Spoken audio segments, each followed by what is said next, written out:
Karibu sana katika kipindi kizuri cha Nuru ya Maisha. Tafakari yetu, usipolijua hili, kutoka katika maumivu ni kitu ngumu sana. Ni tafakari nzuri ambayo itakusaidia kutoka mahali ambapo pana maumivu kwenye maisha yako. Ni mimi Mwalimu Peter nakukaribisha hapa Nuru ya Maisha.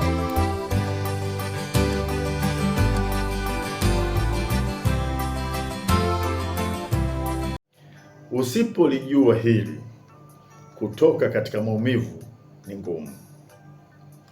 Watu wengi wanaishi maisha ambayo sio yao kwa sababu hawajatambua majira na nyakati za maisha yao.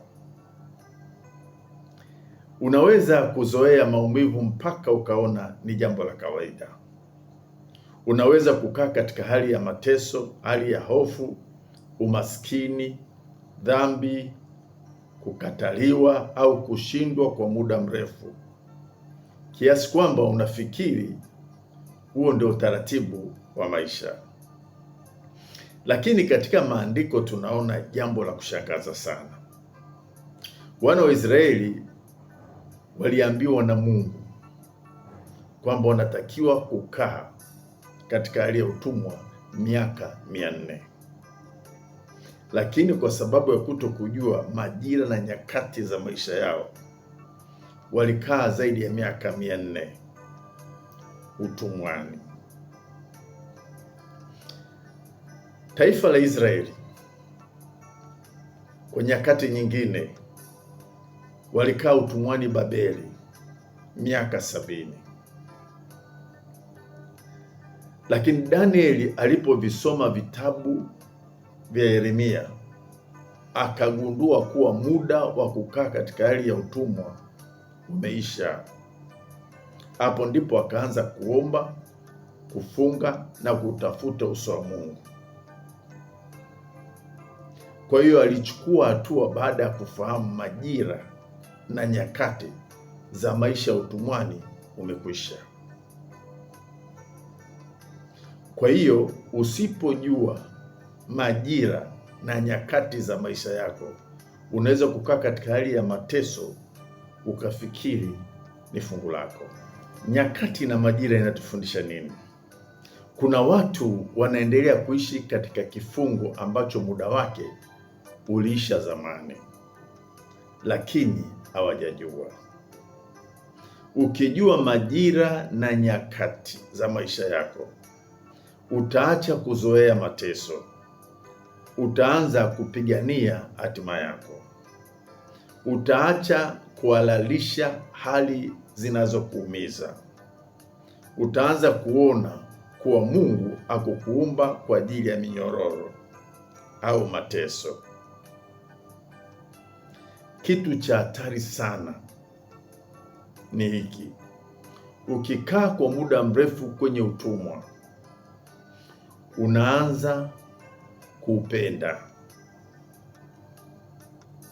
unaanza kukubaliana na hiyo hali ya kitumwa, iwe ni umaskini, iwe ni ugonjwa, iwe ni hali ya kuonewa na kadhalika. Unaanza kuikubali, unaanza kuipenda kwa sababu ya kutokujua majira na nyakati za maisha yako. Nihitimishe kwa staili hii. Kuna wakati unatakiwa kuacha kulia, kuacha kuhuzunika, kuacha kuinama na kuanza kutambua kuwa msimu umebadilika. Wakati wa ukombozi hauanzi kwa nguvu, huanza kwa ufahamu. Ukijua majira yako, utaanza kuishi maisha ya mabadiliko katika fikra zako, na hapo ndipo mapambano ya kweli ya kutoka katika maumivu, ya kutoka katika utumwa, ya kutoka katika dharau, ya kutoka katika kuonewa yanapoanza. Kwa hiyo tafuta kujua majira na nyakati ya yoyote unayopitia kwenye maisha yako. Ukishajua, fanya maamuzi ya kutoka. na kwa sababu ni majira yako yamefika, neema ya Mungu inakuwa juu yako kukusaidia. Usifanye kosa walofanya wana wa Israeli. Badala ya kukaa utumwani miaka 400, wakakaa utumwani zaidi ya miaka 400. Walikaa Babeli miaka 70, wakagundua kwamba muda umekwisha wa kuendelea kukaa katika hali ya utumwa, wakachukua hatua. Na kwa sababu ni wakati wa kutoka, hakuna namna ambayo wanaokushikilia wataendelea kukushikilia, kwa sababu muda umekwisha. Na wewe, changamoto yote unaopitia isikusumbue umepitia muda gani. Muhimu, pata taarifa sahihi ya muda wa hilo jambo.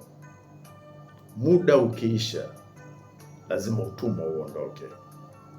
Kama ni magonjwa, lazima yaondoke. Chochote ukijua majira na nyakati, fikra zako unaanza kutoka kwenye fikra kwanza kabla ya kutoka kwenye mwili. Mungu akubariki sana. Nenda kafanikiwe.